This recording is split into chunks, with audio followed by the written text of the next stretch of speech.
ഈശോ മിശിഹായ്ക്ക് സ്തുതിയായിരിക്കട്ടെ. പ്രിയ സഹോദര സഹോദരി, നിനക്ക് നല്ലൊരു ദിവസം നേരുക.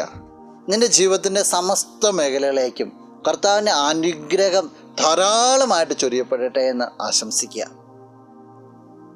നമ്മൾ വലിയ ആഴ്ചയിലേക്കൊക്കെ പ്രവേശിക്കുവാനായിട്ട് ഒരുങ്ങിക്കൊണ്ടിരിക്കുകയാണ്.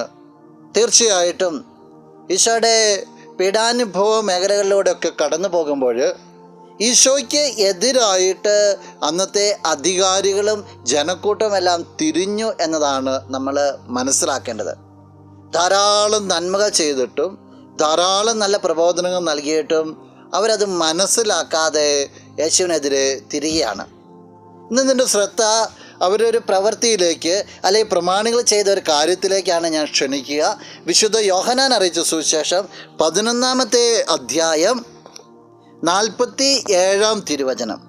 അപ്പോൾ പുരോഹിത പ്രമുഖന്മാരും ഫരീസയരും ആലോചനാ സംഘം വിളിച്ചുകൂട്ടി പറഞ്ഞു, നാം എന്താണ് ചെയ്യേണ്ടത്?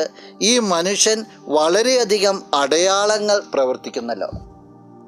പുരോഹിത പ്രമുഖർ, ഫരീസയർ, ഇവരൊക്കെ ക്രിസ്തു ദൈവത്തിനു വേണ്ടി നിലകൊള്ളുന്ന വ്യക്തികളാണ്. അവർ ആലോചനാ സംഘം വിളിച്ചു കൂട്ടിയിട്ട് ദൈവപുത്രനായ ക്രിസ്തുവിനെ എങ്ങനെ ഇല്ലായ്മ ചെയ്യാമെന്ന് ചിന്തിക്കുക.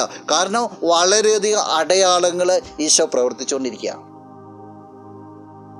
നന്മ നഷ്ടപ്പെട്ടാൽ, ദൈവത്തെ യഥാർത്ഥത്തിൽ മനസ്സിലാക്കാൻ സാധിക്കാതെ പോയാൽ, പ്രിയമുള്ള സഹോദര സഹോദരി, നമുക്കും അടിതെറ്റാം.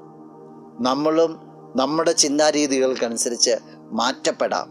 അത് ചിലപ്പോൾ ദൈവിക പദ്ധതിയിൽ നിന്നുള്ള ഒരു ഒളിച്ചോട്ടമോ അല്ലെങ്കിൽ അതിന് തകിടം മറിക്കലോ ആയിത്തീരാം. നന്മ വികസിക്കട്ടെ.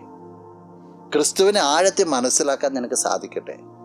എന്തുകൊണ്ട് ദൈവവചനത്തെ കുറച്ചും കൂടി ആഴത്തിലൊന്ന് ധ്യാനിച്ചുകൂടാ? എന്തുകൊണ്ട് ദൈവത്തിൻ്റെ പദ്ധതികൾ എടുത്തു വെച്ചിട്ട് എൻ്റെ ജീവിതത്തിൽ ഈ വചനം അല്ലെങ്കിൽ പദ്ധതി എങ്ങനെ കടന്നു വരുന്നതെന്ന് ചിന്തിച്ചുകൂടാ? ദൈവവചനത്തിന് വേണ്ടി, ദൈവിക പദ്ധതിക്ക് വേണ്ടി നിൻ്റെ ഹൃദയത്തെ സമയാസമയങ്ങളിൽ തുറന്നു കൊടുക്കുവാനായിട്ട് നീ തയ്യാറായാൽ നിനക്കൊരിക്കലും പാളിച്ചകൾ പറ്റില്ല. നിൻ്റേതായ ചിന്താരീതികളിൽ നീ കുടുങ്ങിക്കിടക്കുകയില്ല. ക്രിസ്തു ആഴത്തിൽ നിൻ്റെ ജീവിതത്തിൽ പ്രതിഫലിക്കട്ടെ. നമുക്ക് പ്രാർത്ഥിക്കാം. കണ്ണുകളടച്ച് കരങ്ങൾ കൂപ്പാം.